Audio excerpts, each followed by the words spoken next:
There is no such thing as a successful person without a failure. Without the failures, there's no success. You need both. For there to be winners, there has to be losers. Therefore, if God is going to give you the chance to become a successful person, He has to make it difficult. He has to lay out a gauntlet, because within that gauntlet, some people will quit and they can go become losers, which allow the people who do not quit to be winners. So when people with no money are really, really arrogant. I know a lot of broke people who are very arrogant, and their arrogance is a shield for their laziness. People will shield laziness with anything.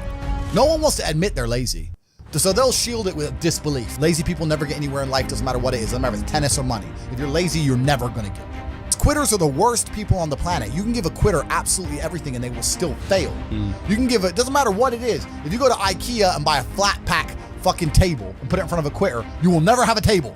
He'll look at it, it's just long, and he'll quit. Quitters can have every single advantage. Quitters can have all the information. Quitters can have all the tutelage. Quitters can have a mentorship. Quitters can have someone who messages them every morning, hey bro, let's get it. And guess what they're gonna do at the end? Quit. They ain't never gonna have shit. Idiots, peons. They will stay brokies and wagies forever. Leave them there, right? You need the people who don't quit. I don't quit. Every single facet of my life is testament to the fact that I don't quit. When people see my plane in the sky, you can say whatever you want about me. You can call me arrogant. You can call me anything you want, but you cannot call me a quitter. I didn't quit. So that's the difference. When it was hard, I did it anyway. That's who I've always been. And if you don't have that kind of tenacity, you're never going to be anything. This as well is difficult because the way that humans work and the way that we've evolved as a species is that we don't really learn lessons unless they're learned the hard way. Yeah. I believe that unless a lesson has taught the hard way, you're not going to learn it. You can have so many near misses and people won't learn their lesson.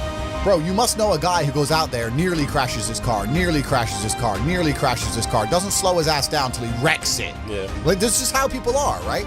So you need that pain for the lesson to sting enough to really genuinely go inside of your mind. And it's the same with everything. It's the same with driving a car or business. Truthfully, if you want to learn a lesson about business, you're going to have to suffer at some point. So you need to go through some pain. You need to experience some negative things. You need to have to a degree some trauma to really even learn any lessons. I've been learning for a very, very long time. I've always been very, very observant, trying to pay a lot of attention. And life really doesn't have to be that complicated. When you see somebody that has something you want, you just got to try and work out how they got it. Yeah. And that's the missing part. Most people see people with things they want and they don't do the second half. They don't try and work out how they got that thing. Oh, my man has a Ferrari. Okay. I wish I had a Ferrari. Okay. They don't sit there and go for an hour. How did he get a Ferrari? It doesn't cross that part is the part they don't want to do, right? They just go, oh, he has a Ferrari, wish I had a Ferrari, and they go back to TV. Yeah. And that's why they lose. You are the sum of the 5 people you spend the most